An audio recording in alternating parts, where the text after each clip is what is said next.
Hello everyone, today we are going to do the poem Goodininda Bani Nadege. This poem is from 5th standard Tili Kannada textbook.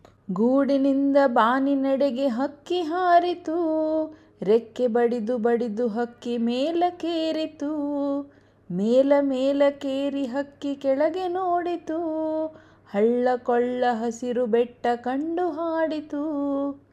ಏನು ಅಂದ ಏನು ಚಂದ ಗೂಡಿನಾಚೆಗೆ, ಗೂಡು ತೊರೆದು ಹಾರಬೇಕು ನಿತ್ಯ ಬಾನಿಗೆ. ಸಗ್ಗ ಸುಖವು ಕಂಡ ಹಾಗೆ ಹಿಗ್ಗಿ ಆಡಿತು, ಆಡಿ ಆಡಿ ಹಕ್ಕಿ ಮರಳಿ ಗೂಡು ಸೇರಿತು. ಅಮ್ಮ ಮರಳಿ ಮನೆಗೆ ಬರಲು ಹಿಗ್ಗಿ ಹೇಳಿತು, ಆಡಿ ಬಂದೆ ಗೂಡಿನಾಚೆ ಎಂದು ನಕ್ಕಿತು. ತೀರಲಿಲ್ಲ ಕಂದ ನೀನು ನೋಡು ತಾಣವು, ಬೆಳೆದ ಮೇಲೆ ತಿಳಿಯುವುದಾಗ ಜಗದ ಲೀಲೆಯು. ಗೂಡಿನಿಂದ ಬಾನಿ ನಡೆಗೆ. ಗೂಡಿನಿಂದ, ಗೂಡು means nest. ಗೂಡಿನಿಂದ means from the nest. ಬಾನಿ ನಡೆಗೆ, ಬಾನು means sky. ಬಾನಿ ನಡೆಗೆ means towards the sky. So ಗೂಡಿನಿಂದ ಬಾನಿ ನಡೆಗೆ means from the nest towards the sky. This poem was written by P. Gu Siddhapura.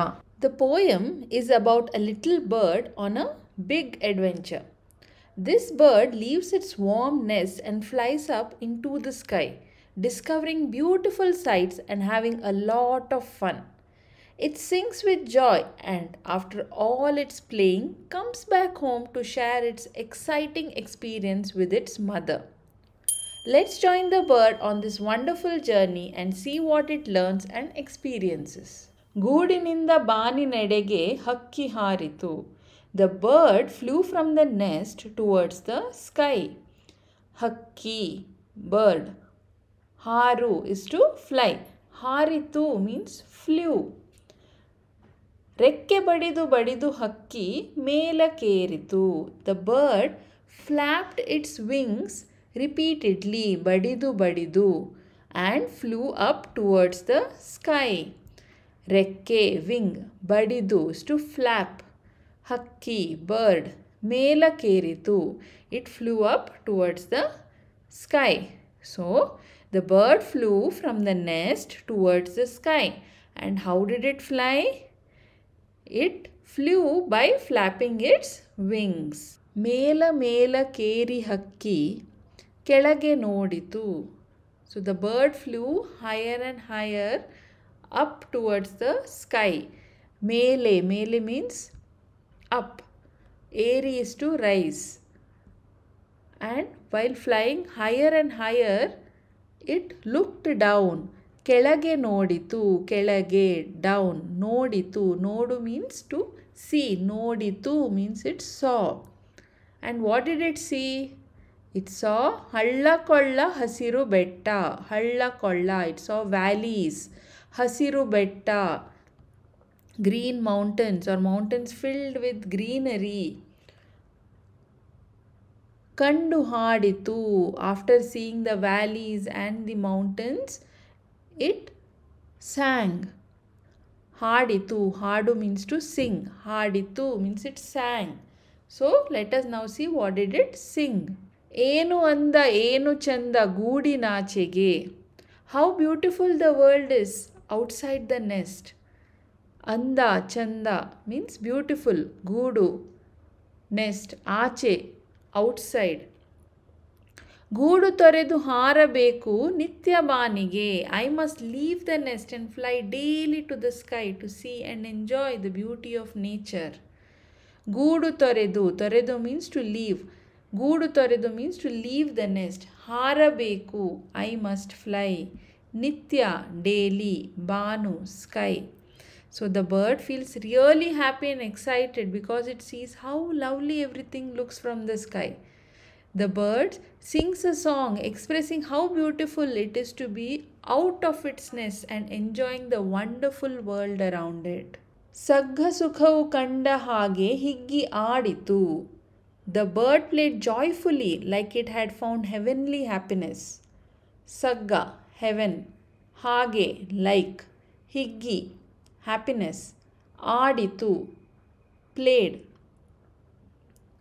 ಆಡಿ ಆಡಿ it played and played. ಹಕ್ಕಿ ಮರಳಿ it returned back. ಮರಳಿ means return. It returned back to its nest. ಗೂಡು ಸೇರಿತು.